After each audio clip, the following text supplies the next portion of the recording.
Bismillahirrahmanirrahim. Qala al-muallif rahimahullahu ta'ala wa nafa'ana bihi wa bi'ulumihi fid dharain amin. Allahumma iftah 'alaina futuhal 'arifin waj'alna khalisatan liwajhikal karim bi rahmatika ya arhamar rahimin. Bismillahirrahmanirrahim. Au halala utawa ngalalaken sapa wong muharraman ing barang kang den haramaken bil ijma'i kelawan ijma' makluman kang den weruhi minad dini sanging agama bi darurati kelawan mesti bima kelawan barang mimma sanging barang la yakhfa kang ora samar alaihi ing atase ma kazina kaya zina. Jadi termasuk murtad i'tiqadi, murtad keyakinan adalah menghalalkan sesuatu yang diharamkan. Menghalalkan sesuatu yang diharamkan itu berdasarkan atau sesuatu yang telah diijma', yang dalil-dalilnya semuanya qat'i. Qat'i itu tidak ada penafsiran lain. Itu dalil qat'i. Seperti zina. Zina, barang siapa yang menghalalkan zina atau beranggapan bahwa atau meyakini bahwa zina adalah hal yang diperbolehkan sedangkan zina itu adalah haram, maka hukumnya murtad. Zina itu memasukkan alat kelamin laki-laki ke alat kelamin perempuan yang tidak didasari nikah.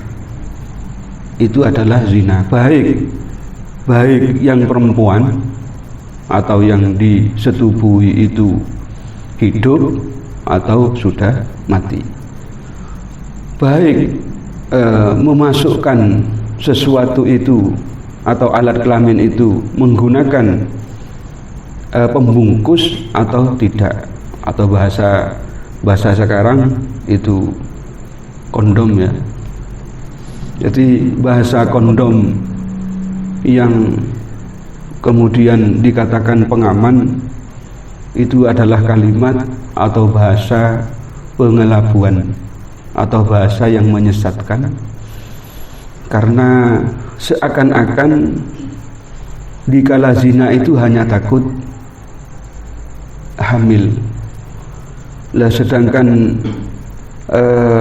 zina itu sendiri haram lebih parah dari itu. Jadi bahasa kondom pengaman itu adalah bahasa penyesatan. Dulu di awal-awal adanya itu, pihak perusahaan itu besar-besaran mengeluarkan biaya. Tugasnya cuma menawarkan dan mendata. Contoh seandainya di Jember itu ada beberapa titik ada seperti itunya, nah kemudian ditawarkan sehingga pengaman itu katanya mereka itu menjadi buah bibir. Setelah menjadi buah bibir sehingga berani mengeluarkan sponsor di televisi dan media-media lain, sehingga awalnya mencoba dan mungkin kemudian ketagihan dan lain sebagainya. Nah, jadi bahasa pengaman itu adalah bahasa pengelabuan atau bahasa yang menyesatkan. Sedangkan zina itu sendiri, barang siapa yang melakukan zina satu kali saja, maka ibadahnya selama 70 tahun dihapus. 70 tahun dihapus. Sekarang kita umur berapa? Taruhlah umur 40 dulu. Berarti kan masih min 30. Lah, apakah kita itu dipanjangkan umur sampai 70 tahun? Kan belum tentu. Nah, untuk 30 tahun ini, 30 tahun yang akan datang akan dihapus. Nah, karena jelas dawuhnya Kanjeng Nabi itu, zina satu kali menghapus amal ibadah kita atau kebaikan kita selama 70 tahun. Sedangkan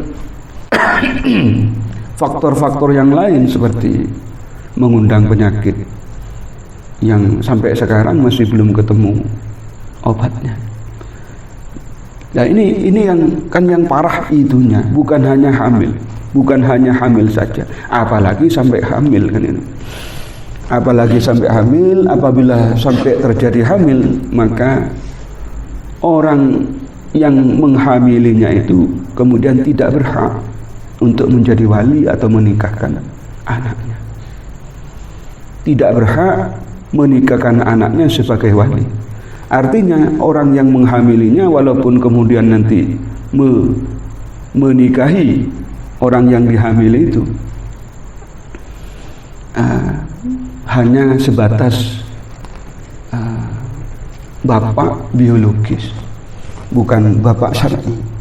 Bapak syar'i itu dikatakan bapak syar'i apabila dilakukan dengan hamilnya dengan proses menikah.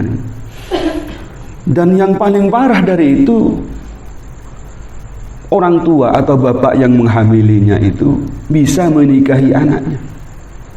Bisa menikahi anaknya. Nah, terus kemudian apabila perempuan kan batal terus wudunya. Jadi dikala sekarang mau sekolah, salaman, anak biologisnya itu salaman, kan batal wudunya. Batal wudunya bukan hanya batal, otomatis berdosa. Setiap hari melihat anaknya, anak biologisnya itu haram. Karena apa kok haram? Karena tadi itu dinikahinya itu boleh. Ya, bukan hanya mungkin dicium atau dirangkul, dipeluk, salaman, bukan hanya itu.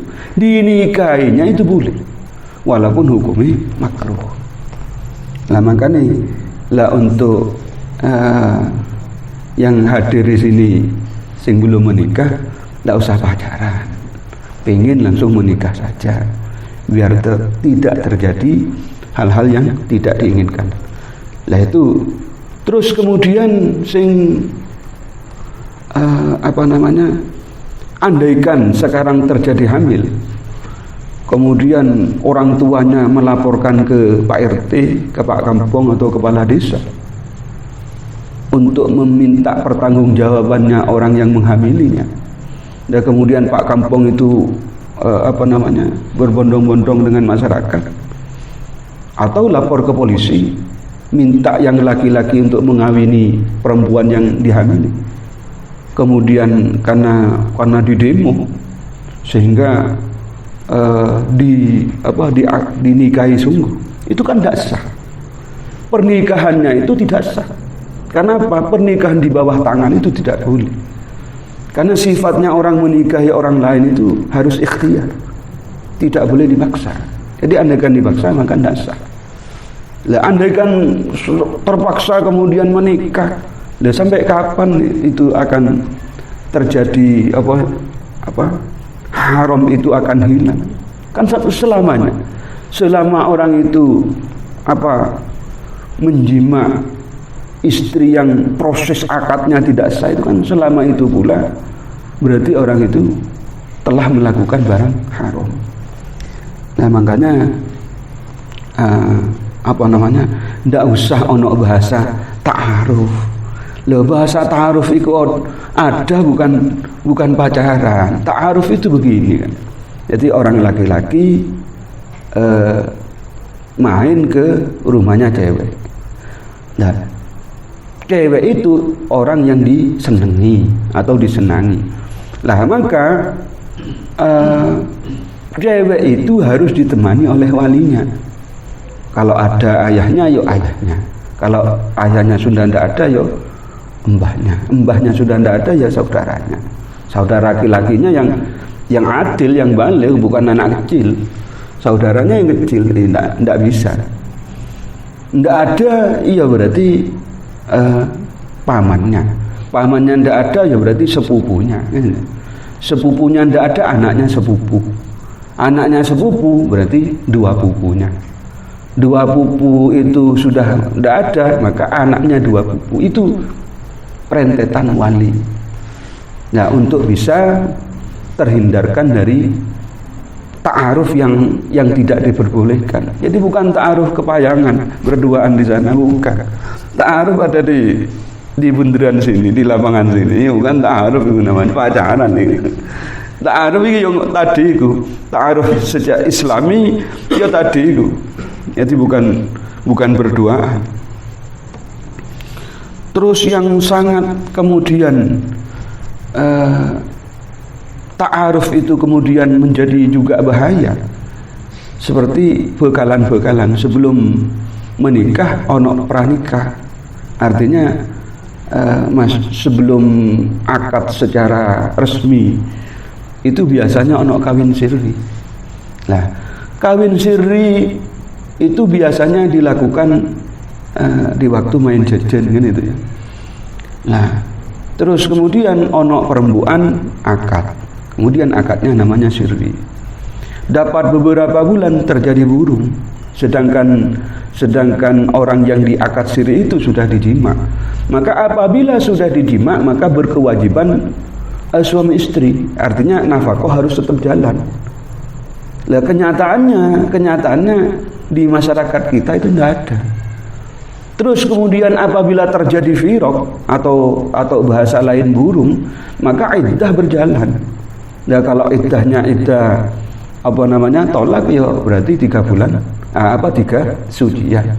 Kalau ditinggal mati berarti 4 bulan 10 hari. Jadi semua hukum-hukum berlaku. Jadi akad sirri itu hanya tidak dilaporkan ke pemerintah. Dan sedangkan akad itu atau pernikahan itu sudah sah menurut agama. Nah, maka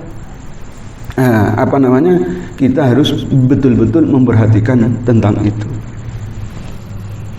Jadi saya ulang bahwa apabila ada orang itu zina 1 kali, maka amal ibadahnya, amal baiknya selama 70 tahun dengan Allah dihapus. Itu bagi yang masih belum punya atau berstatuskan lajang atau perawan ataupun jejaka. Lah kalau sudah pernah melakukan nikah atau orang itu pernah menikah atau sudah orang itu sudah menikah kemudian firaq atau bercerai atau ditinggal mati oleh suami istrinya atau selingkuh. Lah itu beda lagi. Hadnya itu beda lagi. Hadnya itu malah tambah parah dengan cara dihukum dibuang ke negara lain, bukan di kota lain, bukan di provinsi lain, tapi di negara lain. Ini kalau hukum ini benar-benar diterapkan. Lah berhubung di Indonesia itu bukan negara Islam, negara Pancasila, ya kita ikuti aturan hukum yang ada di Indonesia. Lah, andaikan ini Indonesia ini hukum Islam, maka orang yang melakukan zina yang sudah pernah kawin atau menikah, maka harus dibuang ke negara lain selama 1 tahun. Lah kemudian dirojam sampai mati, ditaruh ada di perempatan, dipajang di perempatan, kemudian siapa saja yang melintasi jalan itu punya hak untuk menghantamnya dengan batu. Itu kan parah. Jadi bukan ono bahasa kemudian suka sama suka. Lah itu penyesatan. Kata-kata suka sama suka itu penyesatan. Kita tidak boleh. Pada seneng pada leburan itu penyesatan. Agama itu melarangnya itu. Lawang jelas Al-Quran la taqrabuz zina, ojo sampai dekat-dekat nang zina. Apa maneh nang zinai kan itu. Nang prosesi zina atau mukaddimahnya zina itu saja tidak boleh, seperti pacaran dan lain sebagainya. Makanya rek menggunakan WA kebetulan itu bukan mahram, jangan lama-lama, bagus nelpon ataupun SMS-an, tapi dengan wanita atau orang perempuan yang bukan mahramnya ojo lama-lama. Berarti rek lama-lama itu kesengsem ono opone. Itu akan ada lanjutan ini. Lah, memang HP dan lain sebagainya itu media.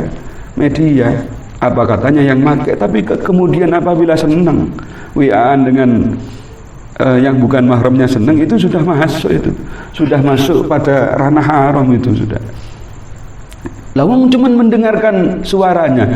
Ada kaul yang mengatakan bahwa suara orang perempuan itu juga aurat. Ada yang mengatakan apalagi kemudian berlama-lama. Kalau sudah salah suaranya perempuan, sing mengatakan itu aurat, kemudian sik berlama-lama. Lama-lamanya itu kon apa? Berarti kan ono rasa senang. Memang kok seandainya sekarang video call masih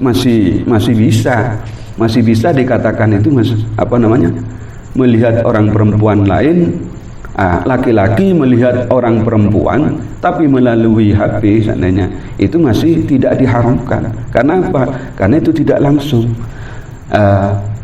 seperti melihat film-film. Nah, kecuali di waktu melihatnya itu sudah ono atau pinginnya berlama-lama. Nah, kalau sudah berlama-lama ini sudah beda hukumnya. Yang asalnya boleh menjadi tidak boleh. Nah, karena apa? Sudah ono syahwat itu. Bukan lagi melihat zaman. Lah, walaupun seandainya kita itu melihat bangku ini, kemudian ono syahwat, ya haram. Lah, bangku ini kan barang mati toh. Nah ya. Lah apalagi melihat orang perempuan yang hidup. Lah itu masih belum diharamkan kecuali katanya tadi berlama-lama ono syahwat. Nah. Jadi zina itu adalah hal yang diharamkan secara ijma karena dalil-dalilnya itu sudah qat'i. Terus ono bahasa suka sama suka atau kondom itu pengaman, itu adalah bahasa penyesatan yang kita itu tidak boleh ikut-ikut lah. Terus bismillahirrahmanirrahim. Wal liwati lan liwat.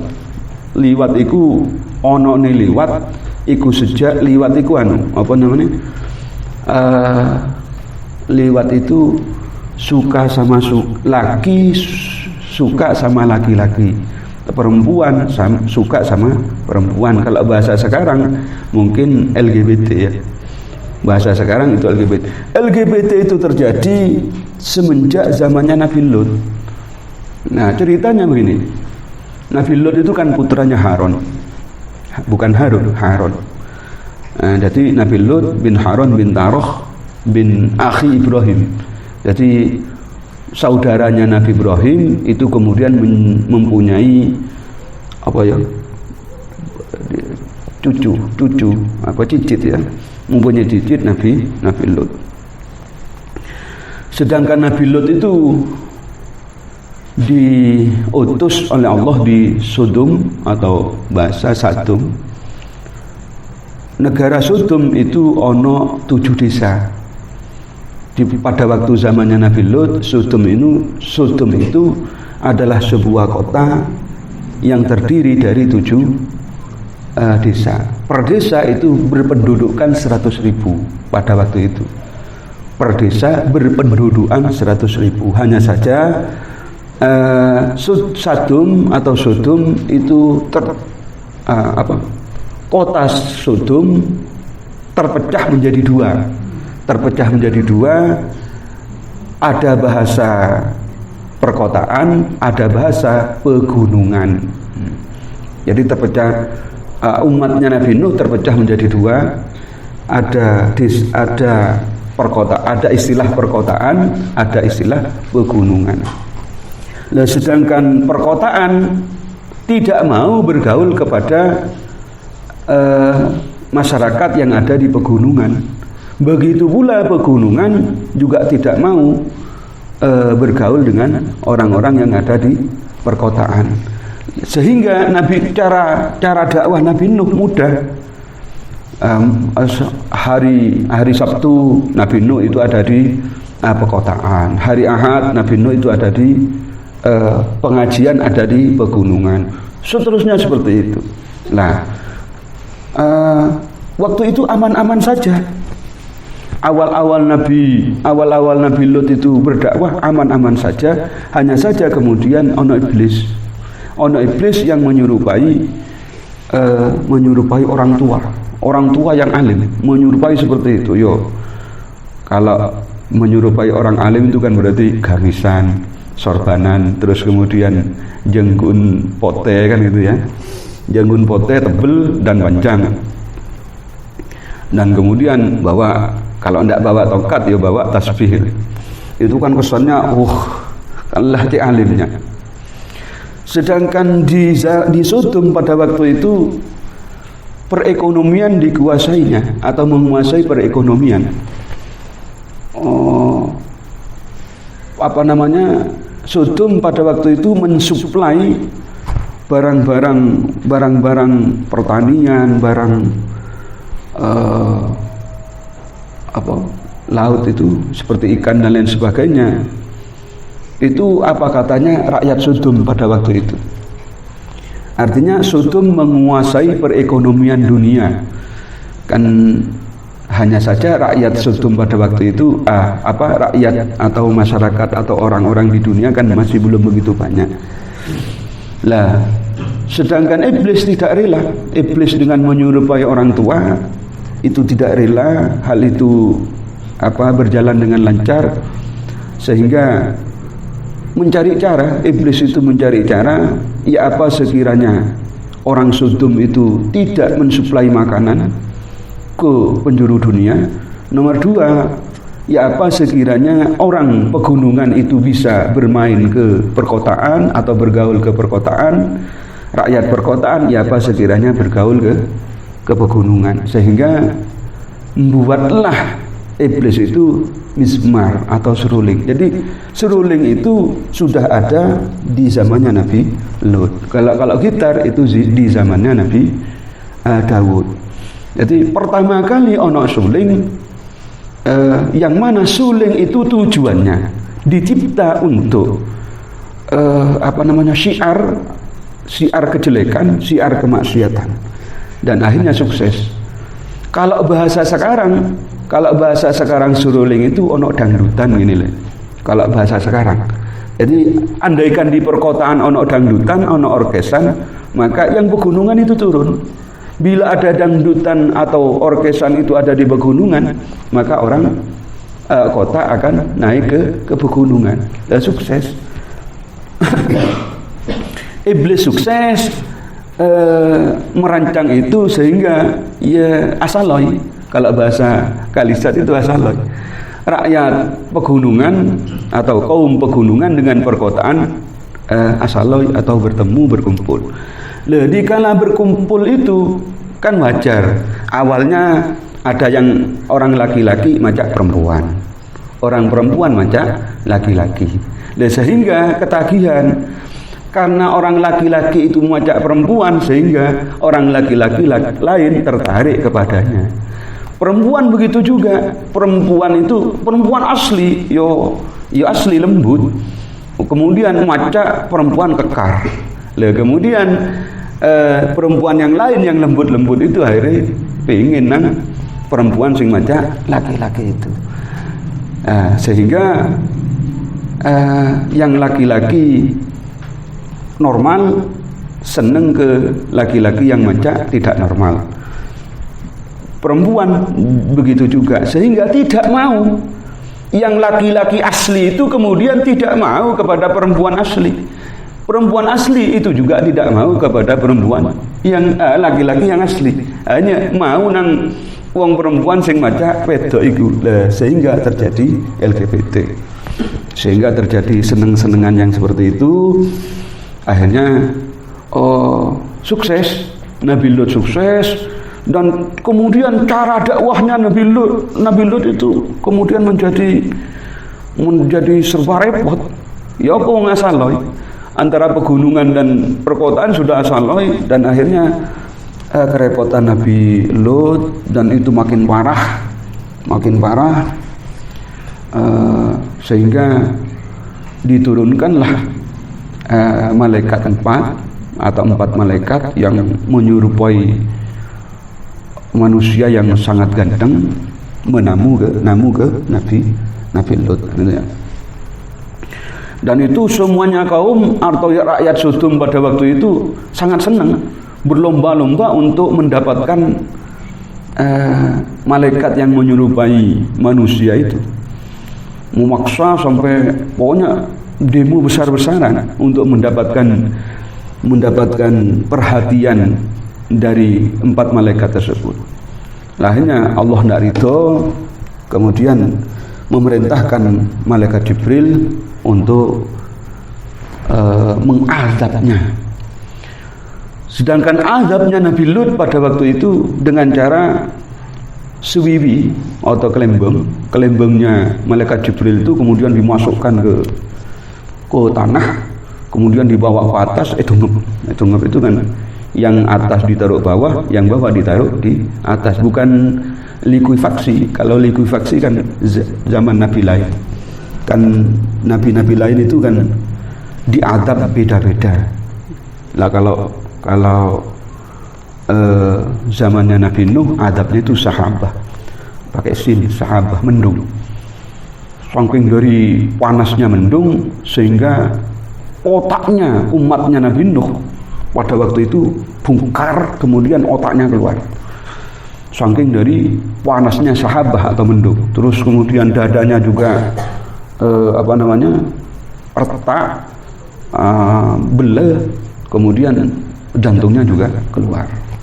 Hanya tidak sampai sahabah itu diturunkan oleh Allah Ta'ala karena rakyat Ninania atau umatnya Nabi Yunus pada waktu itu berdasarkan instruksi rajanya supaya masuk Islam. Jadi ayo ikrar syahadat. Akhirnya syahadat asyhadu an la ilaha illallah wa anna Yunus Rasulullah.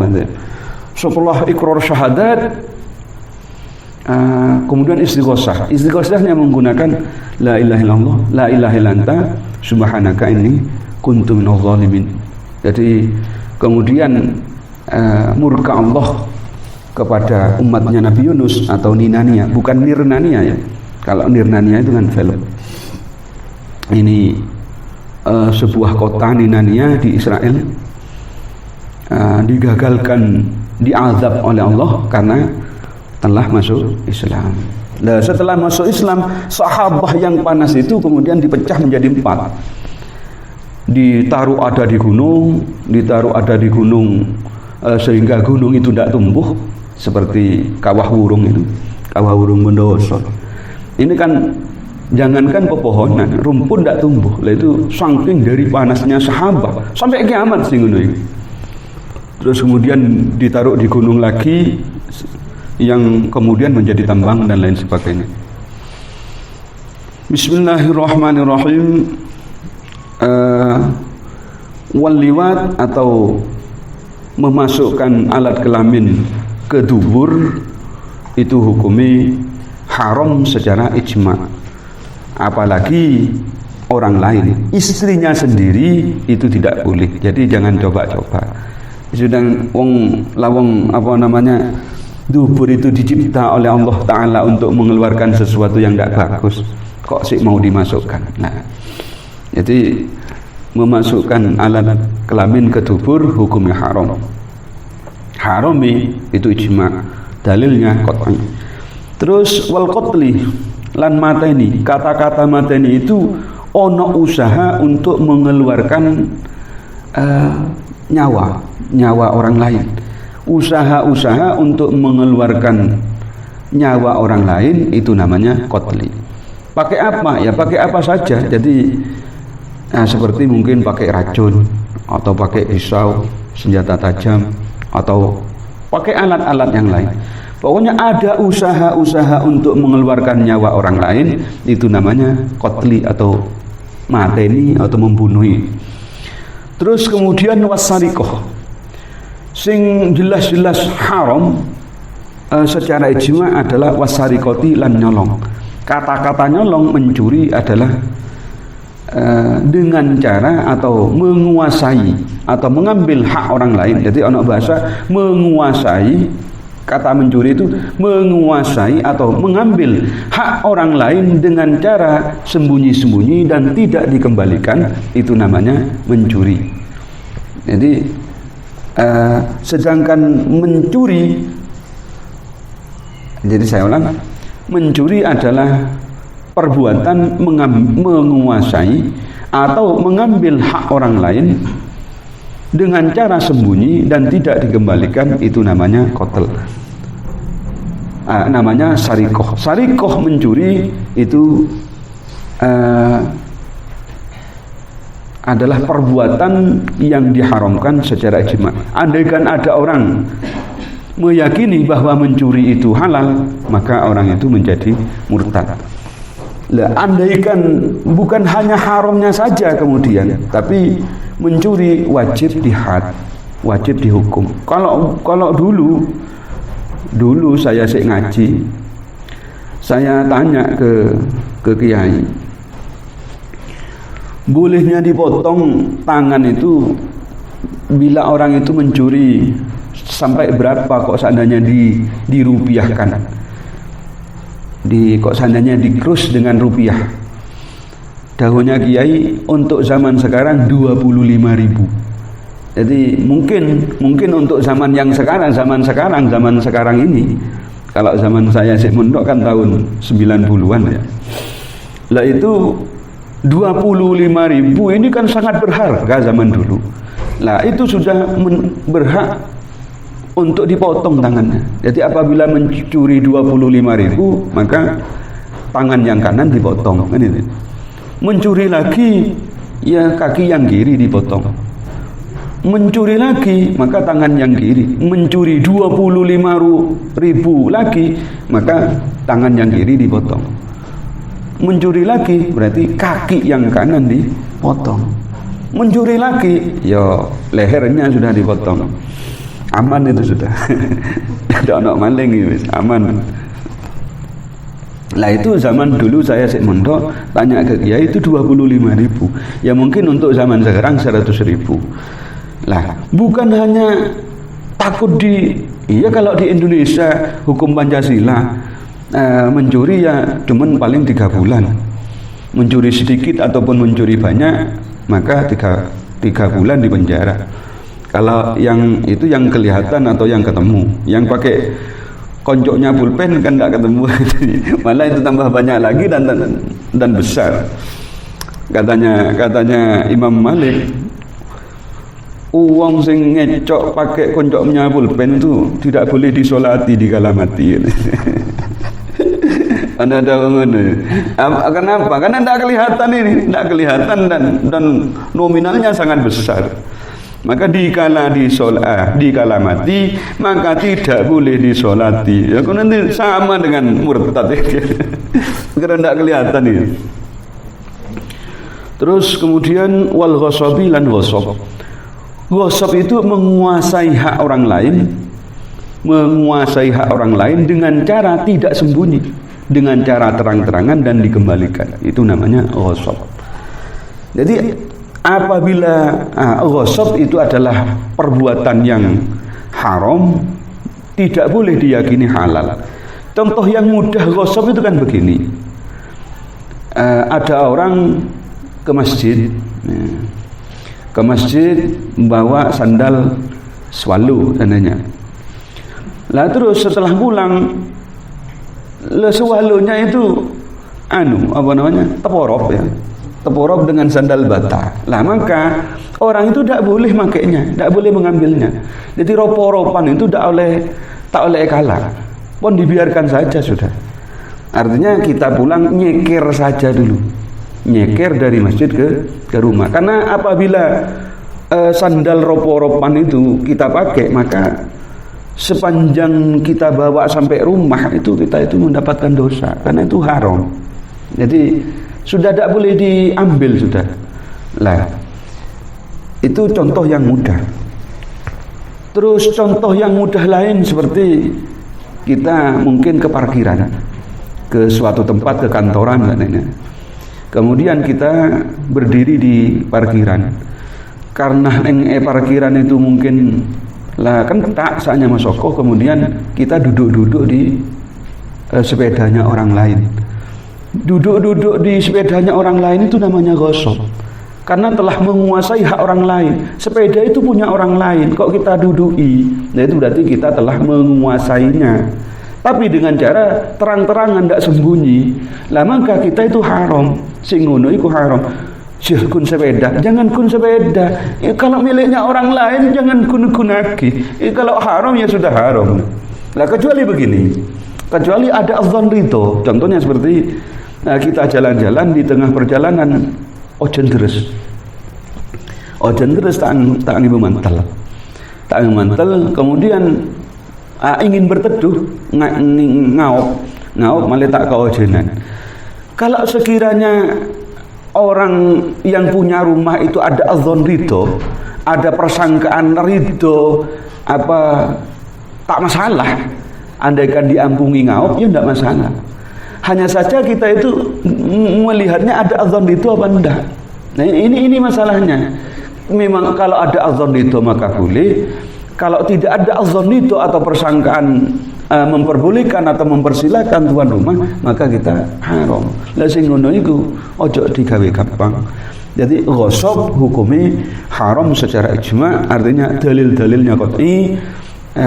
Sedangkan ghosab adalah menguasai hak atau milik orang lain dengan cara terang-terangan dan dikembalikan. Jadi beda dengan sarikoh atau mencuri tadi. Jadi saya ulang, andaikan sandal guleh ben panjenengan teporok, maka ropo-ropna sandal pun tak oleh gibah kita. Karena dikala kita itu membawanya karena tang sandal kala orang yang kok ngalah sandal kia. Nah itu berarti kita itu sudah tidak melakukan ahsin ilaman asa ilaika. Berarti sama, berarti statusnya kita itu sama. Karena kita dipukul kemudian mukul juga, berarti statusnya kita dengan orang lain itu sama. Kalau jelek, orang lain itu jelek, maka kita juga jelek. Seharusnya apabila kita itu dipukul oleh orang lain, ia balas kelaban roti, kan itu seharusnya begitu. Jadi apabila sandal kita itu diambil oleh orang lain, maka kita harus menyangkanya bukan diambil, tapi teporop. Nah, roporop nah ta'ala ikibah, karena sing ngono iku hukumi haram. Terus au harrama halalan wallahu alam, al-Fatihah.